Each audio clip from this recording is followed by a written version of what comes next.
પ્રિય મિત્ર, બાઇબલમાંના ઈશ્વરના પવિત્ર વચનો કેટલા બધા અદ્ભુત અને અમૂલ્ય છે. નિયમિત રીતે બાઇબલમાંના ઈશ્વરના પવિત્ર વચનોનો અભ્યાસ કરવાથી આપણા જીવનોમાં ઈશ્વરનો કેટલો બધો આશીર્વાદ આપણને મળે છે. સાચે જ મિત્ર, બાઇબલમાં લખ્યું છે એ પ્રમાણે ઈશ્વરના પવિત્ર વચનો આપણા પગોને માટે દીપક સમાન છે, આપણા માર્ગોને માટે પ્રકાશરૂપ છે. નિયમિત રીતે ઈશ્વરના પવિત્ર વચનોનો અભ્યાસ કરવાથી કેટલી બધી વખત આપણી મૂંઝવણ દૂર થઈ જાય છે, આપણને પડકાર મળે છે, આપણને ઉત્તેજન મળે છે, દિલાસો મળે છે, હિંમત મળે છે અને જીવનમાં આગળ વધવા માટે કેટલું બધું ભાથું મળે છે. તમે પણ મિત્ર મારી સાથે સાથે નિયમિત રીતે બાઇબલમાંના ઈશ્વરના પવિત્ર વચનોનો આ સ્તવન કાર્યક્રમમાં અભ્યાસ કરો છો, એ માટે હું તમારો આભાર માનું છું. ઘણા બધા શ્રોતા મિત્રો મને પત્ર લખે છે અને એમાંથી મને ખબર પડે છે કે સાચે જ ઈશ્વરના પવિત્ર વચનો એમના જીવનો માટે કેટલા બધા અર્થપૂર્ણ બની રહ્યા છે. ગત સ્તવન કાર્યક્રમમાં મિત્ર આપણે બાઇબલમાં નવા કરારના વિભાગમાં આવેલ યોહાન અનુસાર શુભ સંદેશના 17મા અધ્યાયનો અભ્યાસ પૂરો કર્યો, જેમાં ઈશ્વર પ્રભુ ઈસુ ખ્રિસ્તે ઈશ્વર પિતાને કરેલી અદ્ભુત એવી મધ્યસ્થીની પ્રાર્થના હતી. આજે મિત્ર આપણે આગળ વધીએ યોહાન અનુસાર શુભ સંદેશમાં અને એના 18મા અધ્યાયની 1 થી 14 કલમો જોવા માંગીએ છીએ. તમારી પાસે જો પ્રેમ સંદેશ નામનું પુસ્તક હોય તો મહેરબાની કરીને 318 નંબરના પૃષ્ઠ ઉપર એ તમારી સમક્ષ તમે ખુલ્લું રાખો, જેથી મારી સાથે સાથે તમે પોતે પણ મિત્ર ઈશ્વરના પવિત્ર વચનો વાંચી શકો. આ સાથે બીજી એક વિનંતી પણ છે મિત્ર, તમારી સાથે તમારી નોટ અને પેન અવશ્ય રાખજો, જેથી બાઇબલમાંના ઈશ્વરના પવિત્ર વચનોમાંથી જે બાબતો તમને જાણવા મળે તે તમારી નોટમાં તમે નોંધી લઈ શકો અને પછી જ્યારે પણ તમને જરૂર જણાય ત્યારે તમે એ જોઈ શકો. હવે તમે જોશો મારી સાથે સાથે પ્રેમ સંદેશ નામના પુસ્તકના 318 નંબરના પૃષ્ઠ ઉપર યોહાન અનુસાર શુભ સંદેશ 18મો અધ્યાય પહેલી કલમ. ત્યાર પછી ઈસુ પોતાના શિષ્યો સાથે નીકળ્યા અને કિદ્રોનના નાળાને પેલે પાર ગયા. ત્યાં એક બગીચો હતો. ઈસુ તથા તેમના શિષ્યોએ તેમાં પ્રવેશ કર્યો. અહીં મિત્ર આપણને પ્રભુ ઈસુ ખ્રિસ્તની સર્વપરિતા અને નમ્રતા જોવા મળે છે. પ્રભુ ઈસુ ખ્રિસ્તે પોતાની રાત્રિઓ ખુલ્લા આકાશ નીચે જ ગાળી હોય એવું અહીંથી આપણને લાગે છે. હવે શા માટે પ્રભુ ઈસુ ખ્રિસ્ત યરૂશાલેમ થઈને કિદ્રોન નાળા પાસે જાય છે? ઈસુ ખ્રિસ્ત ત્યાં વારંવાર પ્રાર્થના કરવા જતા હતા. ઈસુ ખ્રિસ્ત પ્રાર્થના કરવા માટે કિદ્રોનના નાળાને પેલે પાર ગયા. ઈસુ ખ્રિસ્તની સાથે તેમના શિષ્યો પણ હતા. ઈસુ ખ્રિસ્ત ઈશ્વર હોવા છતાં એક માનવી તરીકે આપણને પ્રાર્થના કરતા શીખવે છે. મિત્ર, એમના જીવનના નમૂનામાંથી આપણે પ્રાર્થનાને બહુ જ મહત્વ આપવું જોઈએ એ વિશે શીખી શકીએ છીએ. પ્રભુ ઈસુ ખ્રિસ્તના અનુયાયી તરીકે આપણે આપણો સમય ક્યાં અને કેવી રીતે ગાળીએ છીએ? મોટાભાગનો સમય, આપણા જીવનનો સમય અર્થપૂર્ણ રીતે ગળાય એટલા માટે સતત ઈશ્વર પિતાની ઈચ્છાને કેન્દ્ર સ્થાને રાખવી આપણા માટે બહુ જરૂરી છે. મિત્ર, ઈશ્વરે આપણને જે જીવન આપ્યું છે એ આખરે તો સમય છે અને આ સમયનો સદુપયોગ જો આપણે પ્રભુ ઈસુ ખ્રિસ્તમાં અને ઈસુ ખ્રિસ્તની ઈચ્છામાં રહીને કરીએ તો જ આપણા જીવનો આશીર્વાદિત બની શકે. હવે બીજી કલમ જોઈએ. ધરપકડ કરાવનાર યહૂદા તે જગ્યા જાણતો હતો, કારણ ઈસુ પોતાના શિષ્યો સાથે ત્યાં ઘણીવાર એકત્રિત થતા હતા. પ્રભુ ઈસુ ખ્રિસ્તના જીવનના નિત્યક્રમ વિશે મિત્ર લૂક અનુસાર શુભ સંદેશના 21મા અધ્યાયની 37મી કલમમાં કહેવામાં આવ્યું છે કે ઈસુએ એ દિવસો મંદિરમાં શિક્ષણ આપવામાં ગાળ્યા અને સાંજ પડતા તે ઓલિવ પર્વત પર રાતવાસો કરવા જતા રહેતા. અને પછી લૂક અનુસાર શુભ સંદેશના 22મા અધ્યાયની 39મી કલમમાં લખવામાં આવ્યું છે કે હંમેશની જેમ ઈસુ શહેર બહાર ઓલિવ પર્વત પર ગયા અને શિષ્યો પણ તેમની સાથે ગયા.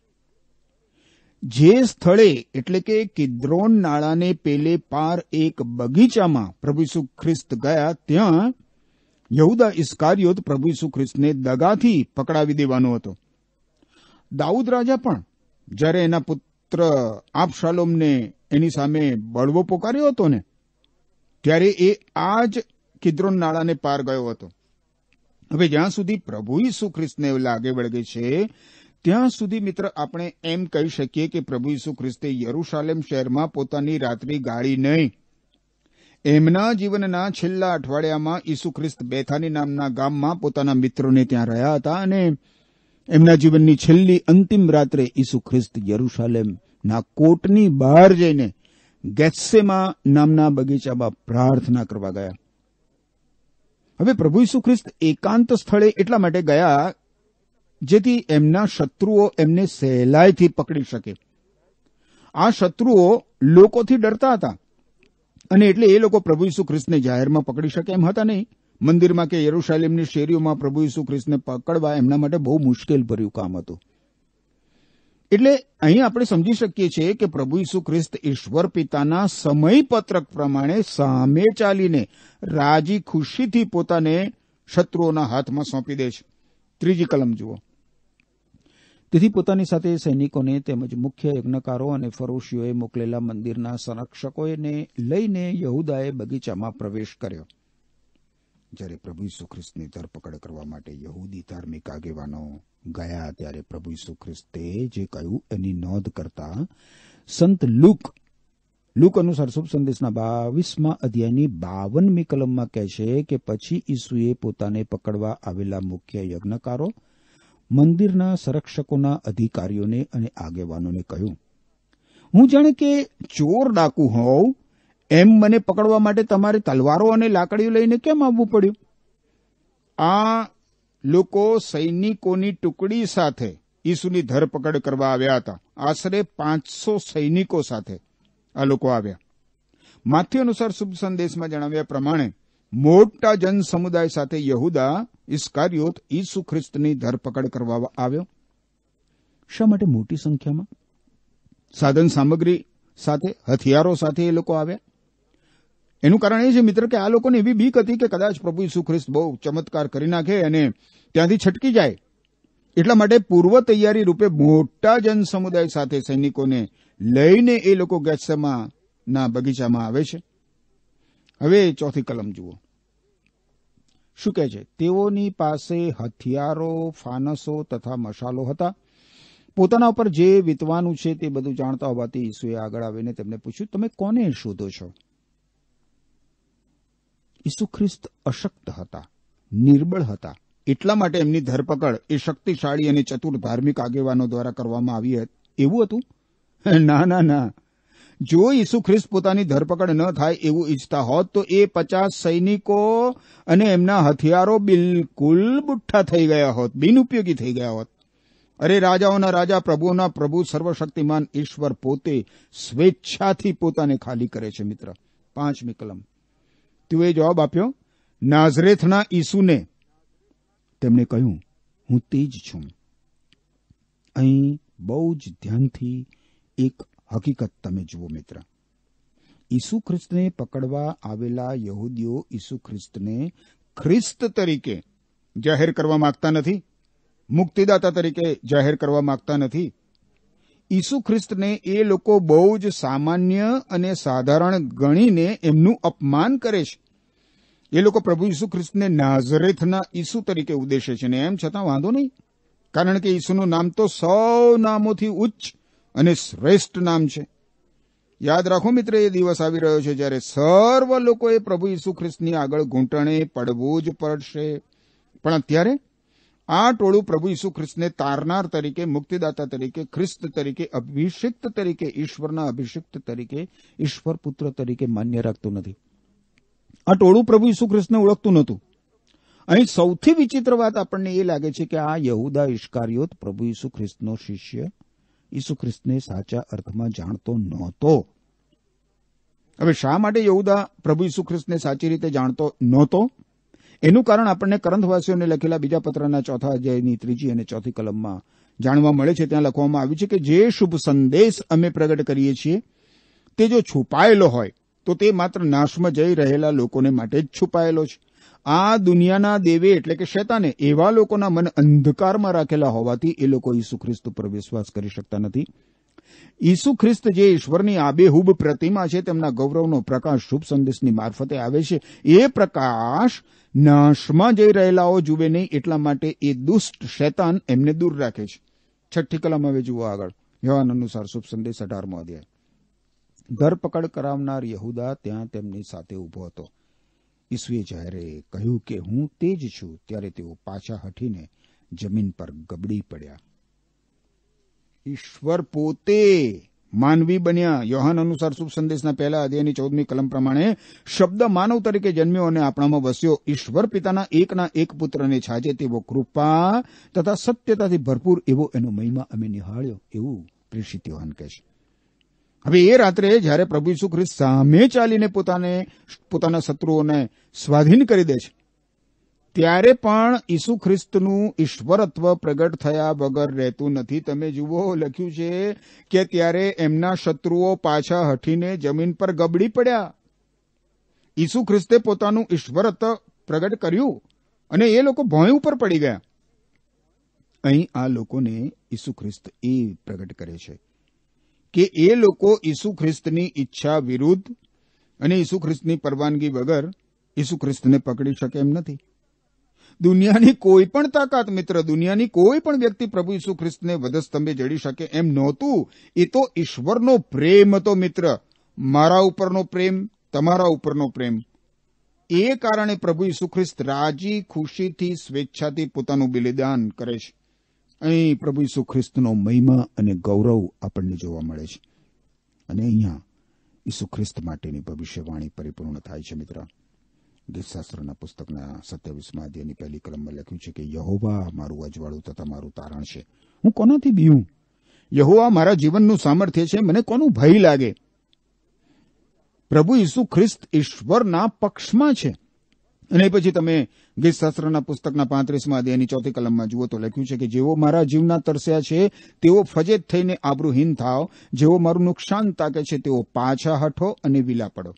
અને એ પછી ગીતશાસ્ત્રના પુસ્તકના 40મા અધ્યાયની 14મી કલમમાં કહેવામાં આવ્યું છે કે જે લોકો મારા આત્માનો નાશ કરવાને મથે છે તેઓ સર્વ ફજેત થાવ અને ત્રાસ પામો, અને જેઓને મારા નુકસાનથી સંતોષ થાય છે તેઓ પાછા હઠો અને આબરૂહીન થઈ જાઓ.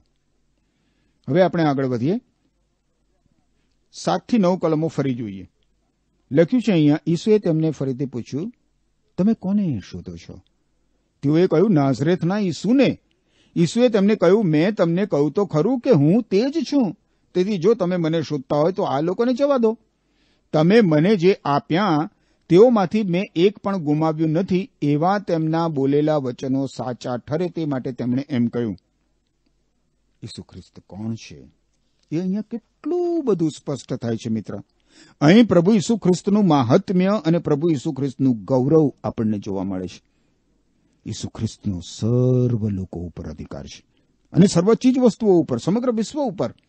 કશું જ ઈસુ ખ્રિસ્તની સત્તા અને અધિકાર નીચેથી જતું નથી રહ્યું. કોને પકડવો અને કોને ન પકડવા એ પણ પ્રભુ ઈસુ ખ્રિસ્ત નક્કી કરે છે. એ કહે છે ઈસુ ખ્રિસ્ત પોતાના શત્રુઓને કે જો તમે મને શોધતા હો તો આ લોકોને જવા દો. ઈસુ ખ્રિસ્ત ઘેટા પાળક છે અને તેમની ઉપર વિશ્વાસ કરતા એમના શિષ્યો ઘેટા સમાન છે. એ વિશેની ભવિષ્યવાણી પૂર્ણ કરતા પ્રભુ ઈસુ ખ્રિસ્ત પોતાના શિષ્યોની ધરપકડ થવા દેતા નથી. પ્રભુ ઈસુ ખ્રિસ્તની સાથે 3 વર્ષ સુધી રહેનાર શિષ્યોની ધરપકડ થતી નથી. ઈસુ ખ્રિસ્ત એવું થવા દેતા નથી. અહીં પ્રભુ ઈસુ ખ્રિસ્તનો ઈશ્વર તરીકેનો અધિકાર અને પોતે જે દુઃખો વેઠવા જઈ રહ્યા છે એમાં કોઈ પણ વ્યક્તિ ભાગીદાર બની શકે એમ નથી. એ સત્ય હકીકત આપણને જોવા મળે છે. કારણ કે એકલા ઈસુ ખ્રિસ્તે જ માણસોના પાપનો પ્યાલો પીવાનો હતો. માનવીના પાપનો દંડ ભરપાઈ કરનાર માત્ર એકલા જ ઈસુ ખ્રિસ્ત છે. હવે 10મી કલમ જોશો. 10મી કલમ, યોહાન અનુસાર શુભ સંદેશ 18મો અધ્યાય. સિમોન પીતર પાસે તલવાર હતી. તેણે તે ખેંચીને પ્રમુખ યજ્ઞકારના નોકરને મારીને તેનો જમણો કાન કાપી નાખ્યો. એ નોકરનું નામ માલખસ હતું. આ માછીમાર પીતર બધી જ જગ્યાએ પ્રથમ હોય. ઉતાવળિયો પીતર સ્વભાવે આપણા જેવો જ હતો. એણે પ્રમુખ યજ્ઞકારના સૈનિકનું ખરેખર તો ગળું કાપી નાખવાનો ઈરાદો રાખ્યો હશે, પણ તલવાર ચલાવવી એ એનું કામ નહોતું, એટલે કપાઈ ગયો કાન. અને એ તો સારું થયું હકીકતમાં કે ગળું ના કપાયું, માત્ર કાન કપાયો. આ પીતર પ્રભુ ઈસુ ખ્રિસ્તની યોજનાને સમજી જ શકતો નથી. ફરીથી એ માનવીય દ્રષ્ટિકોણથી બધું જુએ છે. ઈશ્વરની યોજનાને એ પોતાના હાથોમાં લઈ લેવાનો વ્યર્થ પ્રયત્ન કરે છે. 11મી કલમ જુઓ. ઈસુએ પિતરને કહ્યું, તારી તલવાર તેની જગ્યાએ પાછી મૂક.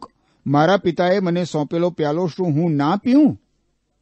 આ ઘટના વિશે જણાવતા સંત લુક કહે છે કે પ્રભુ ઈસુ ખ્રિસ્તે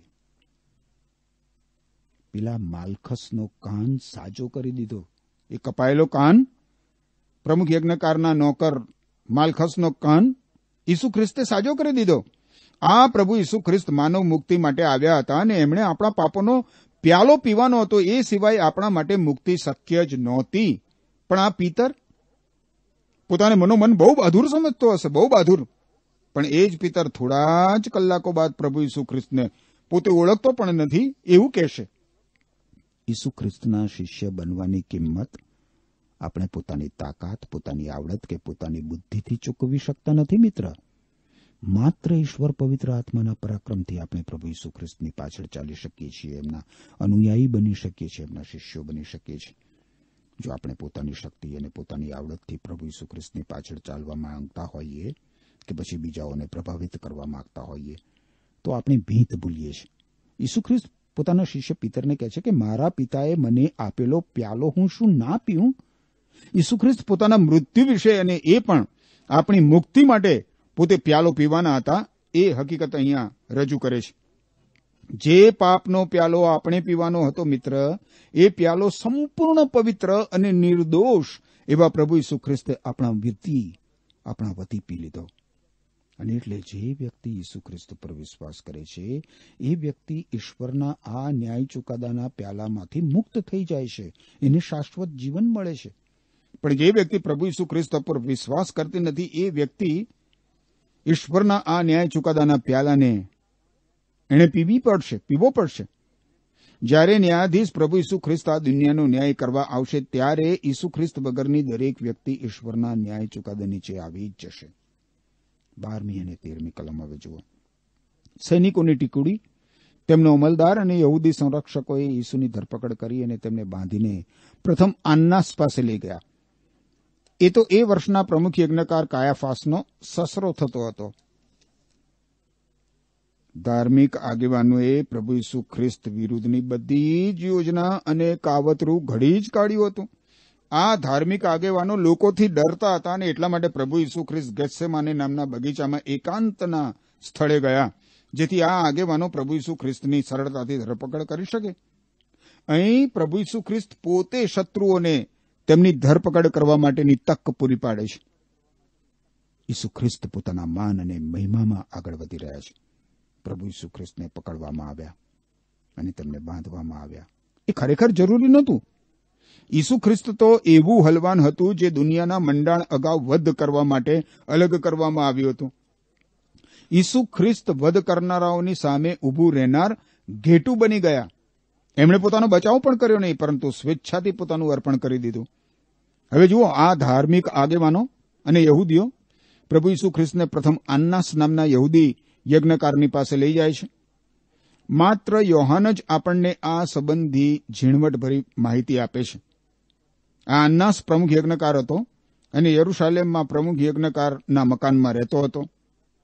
દુનિયાનો ઇતિહાસ જણાવે છે મિત્ર એ પ્રમાણે આન્નાસ બહુ જ હોશિયાર, બુદ્ધિશાળી અને કપટી શૈતાની મગજ ધરાવનાર વ્યક્તિ હતો. આ એ ધાર્મિક આગેવાન હતો, પણ એ ભયંકર કપટી અને શૈતાની મગજ ધરાવનાર માણસ. ઈશ્વરના નામે અને ઈશ્વરના કામે હકીકતમાં એ ભજન તો શૈતાનનું જ કરી રહ્યો હતો, કારણ કે સત્ય જીવંત ઈશ્વરનું ભજન અને સેવા પાપની સાથે સાથે થતા નથી મિત્ર. પણ જે વ્યક્તિ પાપમાં રહીને પાપની સાથે સાથે કહેવાતા ઈશ્વરની સેવા કરે, એની પૂજા ભક્તિ કરે, તો એ દ્વારા જે સત્ય સનાતન એકમાત્ર સાચા ઈશ્વર છે એને ભક્તિ થાય છે, એની આરાધના થાય છે, એવું નથી મિત્ર. એ ખરેખર તો શૈતાનની ભક્તિ છે. 14મી કલમ જુઓ. પ્રજાને માટે એક માણસ મરી જાય એ તમારા હિતમાં છે, એવી સલાહ યહૂદીઓને આપનાર કાયાફાસ હતો. પ્રભુ ઈસુ ખ્રિસ્ત મૃત્યુ પામે એ માટેની અગાઉથી યોજના કરનાર કાયાફાસ પ્રમુખ યજ્ઞકાર હતો. એણે પોતાની દુષ્ટ કપટી સસરાની સલાહ માની લીધી. રોમન સરકાર અને અધિકારીને વિશ્વાસમાં લેવા એમની પાસેથી કામ કઢાવવાની રીત અને પદ્ધતિ આન્નાસ જાણતો હતો. એણે બહુ જ કપટી રીતે પોતાના જમાઈ કાયાફાસ દ્વારા પ્રભુ ઈસુ ખ્રિસ્ત વિરુદ્ધ કાવતરું ઘડીને એ પાર પણ પાડ્યું. કાયાફાસ અને આન્નાસે સાથે મળીને પ્રભુ ઈસુ ખ્રિસ્તનું નિકંદન કાઢી નાખવાની દુષ્ટ યોજના કરી હતી અને એ લોકો છેવટે એમાં સફળ થયા. પ્રજાને માટે એક માણસ મરી જાય એ તમારા હિતમાં છે. અને ભલે મિત્ર આ લોકોએ દુષ્ટ ઈરાદાથી પ્રભુ ઈસુ ખ્રિસ્તને મોતને ઘાટ ઉતાર્યા, પણ જે સર્વશક્તિમાન ઈશ્વર છે એ ઈશ્વરે એમની દુષ્ટતાને સમગ્ર માનવજાતના કલ્યાણમાં ફેરવી નાખી. આજે આપણા માટે, દુનિયાની તમામ વ્યક્તિ માટે આ અદ્ભુત એવો શુભ સંદેશ છે કે ઈસુ ખ્રિસ્ત આપણા પાપોને લીધે કચડાયા, ઈસુ ખ્રિસ્ત આપણા પાપોને લીધે વિંધાયા અને ઈસુ ખ્રિસ્ત આપણા પાપોને લીધે મૃત્યુ પામ્યા ક્રૂસ ઉપર.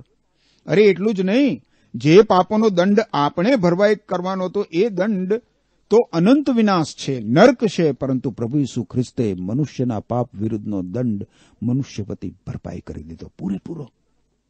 અને પોતાના મૃત્યુના ત્રીજા દિવસે પ્રભુ ઈસુ ખ્રિસ્ત સજીવન થયા, પાપ ઉપર, શૈતાન ઉપર ને દુનિયા ઉપર વિજય પ્રાપ્ત કરીને. એટલે મિત્ર, એટલે આજે ઈસુ ખ્રિસ્ત ઉપર વિશ્વાસ કરનાર વ્યક્તિને અનંત જીવન મળે છે, સ્વર્ગ મળે છે, પોતાના દુષ્કર્મોના બંધનોમાંથી એ છૂટી જાય છે, પોતાના પાપોની શિક્ષામાંથી એ માફી પ્રાપ્ત કરે છે. મારા અને તમારા માટે મિત્ર, ઈસુ ખ્રિસ્ત ક્રૂસ ઉપર મૃત્યુ પામ્યા. રોમન લોકોને લખેલા પત્રના 3 અધ્યાયની 25મી કલમ કહે છે કે ઈશ્વરે ઈસુ ખ્રિસ્તને બલિદાન થવા અર્પ્યા. ઈસુ ખ્રિસ્તના મરણ દ્વારા ઈશ્વરનો માણસોના પાપની વિરુદ્ધનો કોપ દૂર થાય છે.